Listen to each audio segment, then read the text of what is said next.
Good morning मेरे dear student. आज आप लोगों के बीच मेन तौर पर कक्षा 12 में बोर्ड परीक्षा के दृष्टिकोण से एक महत्वपूर्ण व्यंजक इलेक्ट्रोस्टैटिक्स का पूछता है, जो चैप्टर नंबर 1 से ही है। स्थिर वैद्युत आवेश तथा वैद्युत क्षेत्र का यह व्यंजक बच्चों यूपी बोर्ड परीक्षा में एक वर्ष के अंतराल में अधिकांशतः पूछता ही रहता है।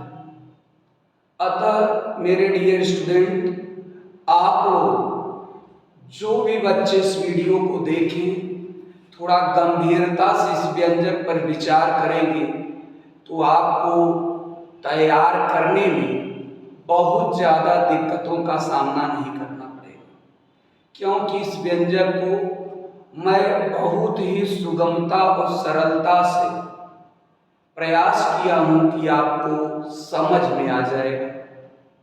आइए देखते हैं वह व्यंजक क्या है।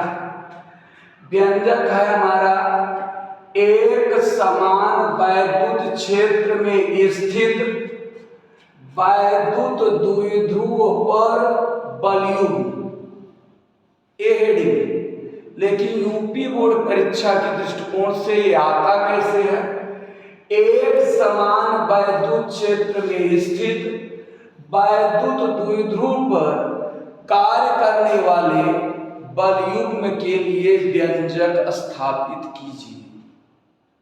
ये लांग नंबर 5 नंबर में आता है। फिजिक्स का मैक्सिमम अंक 5 होता है इंटरमीडिएट के दृष्टिकोण से। तो ये लांग व्यंजक लांग नंबर में जो आपका आता है, इसे मैं प्रयास कर रहा हूं कि बहुत सरलता से आपको बताऊं। इसको इंग्लिश में बोलते हैं couple on an electric dipole in an uniform electric field. Couple आपका होता है बलयुग्म, ऑन एन इलेक्ट्रिक डाइपोल वैद्युत द्विध्रुव होता है, in an uniform electric field. Uniform होता है एक समान, इलेक्ट्रिक फील्ड होता है वैद्युत क्षेत्र। कहने का अर्थ है कि वैद्युत द्विध्रुव पर बलयुग्म लग रहा है और यह किसमें होता है? एक समान वैद्युत क्षेत्र। तो थोड़ा सा मैं आपको वैद्युत द्विध्रुव और बलयुग्म दोनों के बारे में बताना चाहता हूं। वैद्युत द्विध्रुव पिछले मैं वीडियो में बता चुका हूं कि एक ऐसा निकाय होता है जो समान प्रकार के आवेश और दिशा में विपरीत, परिमाण में समान और दिशा में विपरीत प्रकार के आवेशों से मिलकर बना होता है और इनके बीच की अल्पतम दूरी 2L। ऐसे निकाय को हम वैद्युत द्विध्रुव कहते हैं। अब बात आती है कि बलयुग्म क्या होता है।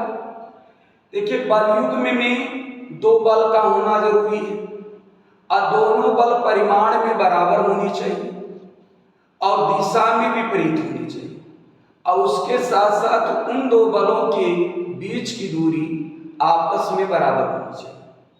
यानी कि उन दो बलों के बीच की दूरी हर एक स्थान पर समान होनी चाहिए। तब ऐसे बल बलयुग्म का निर्माण करते हैं। तो आपको मैं प्रकाश डाला कि बलयुग्म कौन बनाता है, अब वैद्युत द्विध्रुव क्या होता है। अगर जानना चाहते हैं एक बार पुनः सुन लिया जाए। कह रहे हैं कि एक ऐसा निकाय जो दो बराबर एवं विपरीत प्रकार के आवेशों से मिलकर बना हो और जिनके बीच की अल्पतम दूरी 2L, ऐसे निकाय को हम वैद्युत द्विध्रुव कहते हैं। अब बलयुग्म किसे कहते हैं? एक ऐसा निकाय जो दो बलों से मिलकर बना और वो दोनों बल परिमाण में बराबर हो, दिशा में विपरीत हो और आपस में समांतर हो, तो वे दोनों बल बलयुग्म का निर्माण करते हैं। तो बलयुग्म और वैद्युत द्विध्रुव को जानने के बाद हम आपको इनके बारे में बता रहे हैं कि एक समान वैद्युत क्षेत्र आपको चित्र में दिख रहा है। एक समान वैद्युत क्षेत्र है। इस वैद्युत क्षेत्र में यह वैद्युत द्विध्रुव ए भी रखा हुआ है, प्लस क्यू माइनस क्यू आवेश से मिलकर बना है। इनके बीच की अल्पतम दूरी 2l है। यह वैद्युत द्विध्रुव एक समान वैद्युत क्षेत्र में रखा है। ठीक बच्चों, जब कोई वैद्युत द्विध्रुव किसी एक समान वैद्युत क्षेत्र में रख दिया जाता है तो उस पर बलयुग्म कार्य करने लगता है। यानी एक समान वैद्युत क्षेत्र में यदि किसी वैद्युत द्विध्रुव को रख देते हैं तो उस पर एक बलयुग्म काम करने लगता है। अब बलयुग्म जो होता है बेटा, वो वैद्युत द्विध्रुव को वैद्युत क्षेत्र की दिशा में लाने का प्रयत्न करता है। बलयुग्म क्या करता है? वैद्युत द्विध्रुव को वैद्युत क्षेत्र की दिशा में लाने का प्रयत्न करता है। ऐसी बलयुग्म को प्रत्यानयन बलयुग्म कहते हैं। और प्रत्यानयन बलयुग्म के आघूर्ण का आकलन होता है, जिसे टाउ से इंडिकेट करते हैं। अब आइए इस व्यंजक पर हम आपको जानकारी देते हैं कि माना ए बी एक वैद्युत, इसमें आपको व्यंजक पर थोड़ा ध्यान देना है कि एक वैद्युत द्विध्रुव आपको सामने दिख रहा है, इसे एक समान वैद्युत क्षेत्र ई में रखा गया है और किस प्रकार रखा गया है? थीटा कोण बनाते हुए। तो हम इसको कह सकते हैं कि जब किसी वैद्युत द्विध्रुव को एक समान वैद्युत क्षेत्र ई में थीटा कोण बनाते हुए रखा जाता है, तब अगर यह वैद्युत द्विध्रुव प्लस क्यू और माइनस क्यू आवेश से मिलकर बना है और इनके बीच की दूरी 2l है, तब प्लस क्यू आवेश पर वैद्युत क्षेत्र ई के कारण लगने वाला बल होता है F बराबर Q इंटू ई। अब F बराबर Q इंटू ई एक ऐसे निकलता है, ये आप सूत्र पढ़े हैं, सिंस E बराबर F अपान Q से, वैद्युत क्षेत्र की परिभाषा से इक्वल टू F अपान Q से जब हम F निकालेंगे तो Q इंटू ई आएगा। ये हमारा बल का फार्मूला है। यानी कहने का अर्थ है कि एक बल इस प्लस क्यू आवेश पर लगा और दूसरा बल माइनस क्यू आवेश पर, यह बराबर Q इंटू ई दूसरे डायरेक्शन में। तो कहने का अर्थ है कि इसको हिंदी वर्ग में करेंगे तो एक बार पुनः सुन लीजिए कि व्यंजक में हम लिखेंगे क्या कि जब किसी वैद्युत द्विध्रुव को एक समान वैद्युत क्षेत्र ई में थीटा कोण बनाते हुए रखा जाता है, तो इस वैद्युत द्विध्रुव के प्लस क्यू आवेश पर लगने वाला बल वैद्युत क्षेत्र ई के कारण F बराबर Q इंटू ई वैद्युत क्षेत्र की दिशा में कार्य करता है, तथा माइनस क्यू आवेश पर लगने वाला बल F बराबर Q इंटू ई वैद्युत क्षेत्र की विपरीत दिशा में कार्य करता है। ये दोनों बल परिमाण में बराबर हैं, दिशा में विपरीत है। परिमाण में F बराबर Q इंटू ई बराबर है और दिशा में विपरीत है। अतः ये बल बलयुग्म का निर्माण करते हैं। क्योंकि इनकी शर्तें बलयुग्म में 2 बल होने चाहिए दिख रहा है, परिमाण में बराबर होना चाहिए दिख रहा है, दिशाओं में विपरीत होनी चाहिए वो भी दिख रहा है, और इनको मिला देंगे तो हर एक स्थान पर दूरियां बराबर मिलेंगी। अतः ये दोनों बल बलयुग्म का निर्माण करते हैं। तो बलयुग्म के निर्माण के लिए जब करते हैं तब हम बलयुग्म के आघूर्ण का आकलन कर सकते हैं। तो बलयुग्म के आकलन करने के लिए हमें लंबवत दूरी की जरूरत पड़ेगी। तो लंबवत दूरी का परिकलन हम करेंगे, इसको डॉट डॉट डॉट करते हुए मिला देंगे, लंब बढ़ा देंगे, आधार बढ़ा देंगे, तो हम एक समकोण त्रिभुज को प्राप्त कर लेंगे। समकोण त्रिभुज ACB, समकोण त्रिभुज ACB, समकोण त्रिभुज एसीबी में जब बच्चों आएंगे तो हम जानते हैं साइन थीटा ले लेते हैं। साइन थीटा बराबर लंब बटे कर्ण, यानी एसी बटे आपका कर्ण है ए बी। लंब ए है, कर्ण ए। तो साइन थीटा बराबर एसी की जगह आपका एसी ही होगा, लंब दूरी है, और ए बी की वैल्यू है 2l। तब एसी निकालेंगे तो 2l साइन थीटा मिलेगा। यानी ए लंबवत जो दूरी है बच्चों वो हमारी निकल गई 2l sine theta. 2l sine theta. अब लंबवत दूरी आ गई, तब हम बलयुग्म के आघूर्ण का मान निकाल सकते हैं। बलयुग्म का आघूर्ण,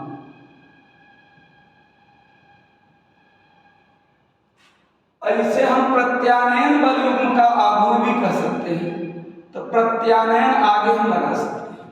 प्रत्यानयन बलयुग्म का आघूर्ण बराबर होता है बल का परिमाण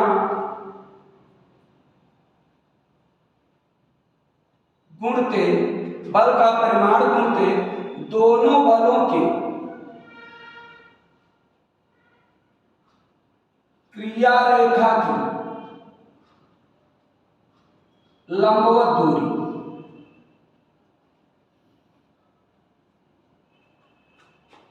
प्रत्यानयन बलयुग्म के आघूर्ण को टाउ से व्यक्त करते हैं, बल के परिमाण को कैपिटल एफ कहेंगे।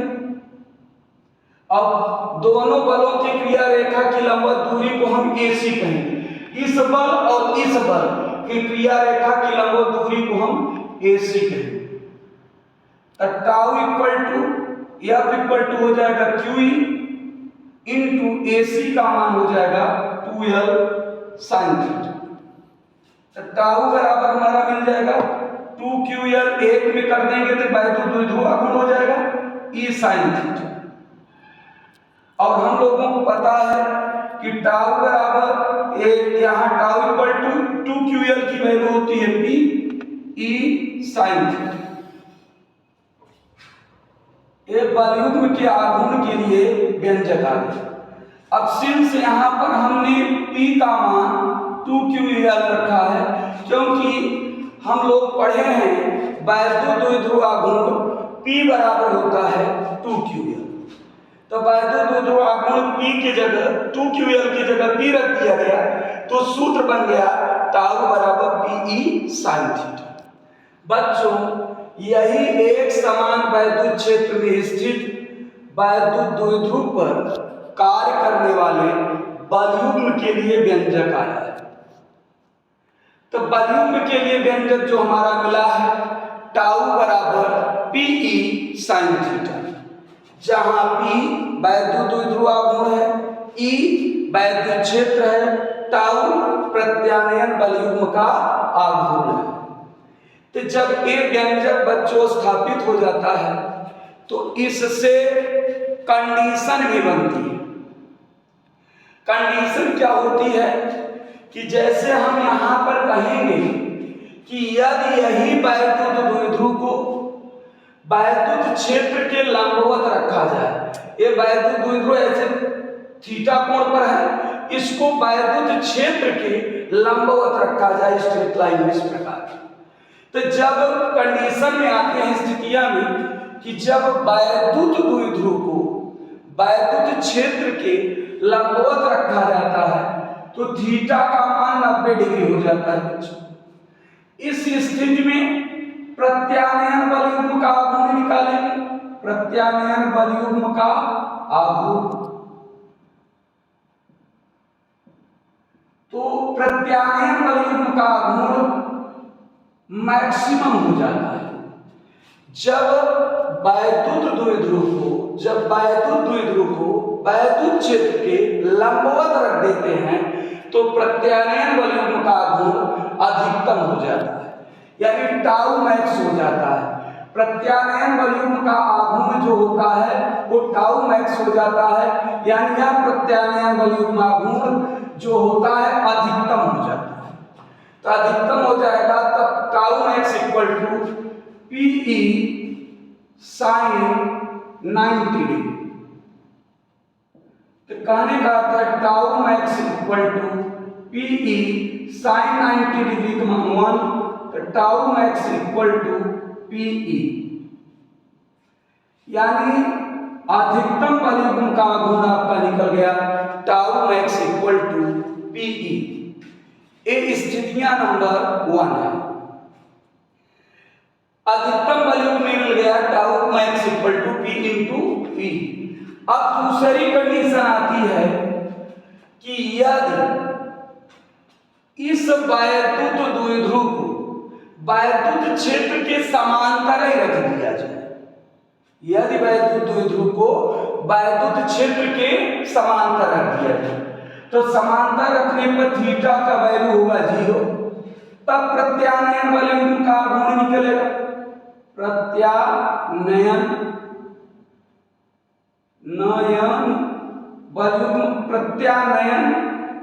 बलयुग्म का आघूर्ण। अब ये प्रत्यानयन बलयुग्म का आघूर्ण क्या हो जाएगा? मिनिमम। समांतर रखने पर मिनिमम हो जाता है क्योंकि इसका 0 मान प्राप्त हो जाता है। आइए आप रख कर चेक कर लीजिए, पी साइन 0, तो tau mean equal to PE sine 0 का मान हो जाएगा 0, टाउ मीन बराबर 0। मेरे कहने का अर्थ है कि जब प्रत्यानयन बलयुग्म का आघूर्ण निकालते हैं, इस कंडीशन में जब वैद्युत द्विध्रुव को वैद्युत क्षेत्र के समांतर रखते हैं, तब प्रत्यानयन बलयुग्म का आघूर्ण 0 होता है, अर्थात उस कंडीशन में कोई बलयुग्म कार्य नहीं करता है। एक कंडीशन तीसरी भी बन सकती है, वो भी बच्चे सुन लें कि यदि वैद्युत द्विध्रुव को वैद्युत क्षेत्र की विपरीत दिशा में रख दिया जाए, अर्थात 180 डिग्री पर, तब इस कंडीशन में प्रत्यानयन बलयुग्म का आघूर्ण निकालते हैं, तो tau mean equal to PE sine 180 अंश हो जाता है, और साइन 180 अंश का मान भी 0 हो जाता है। इस कंडीशन में टाउ मीन जब ज्ञात करते हैं तो टाउ मीन का मान भी 0 प्राप्त हो जाता है, अर्थात 2 कंडीशन में टाउ मीन मिलता है और एक कंडीशन में टाउ मैक्स मिलता है। यही प्रत्यानयन बलयुग्म के लिए स्थितियां हैं जब वैद्युत द्विध्रुव को वैद्युत क्षेत्र के लंबवत रखा जाए, समांतर रखा जाए या विपरीत रखा जाए। यह व्यंजक बच्चों, जैसे मैंने शुरुआत से बताया, यूपी बोर्ड परीक्षा के दृष्टिकोण से बहुत ही अच्छा है। आप लोग इस वीडियो के माध्यम से इस व्यंजक को अच्छे ढंग से तैयार कर सके, यही आपसे आशा करते हैं। धन्यवाद।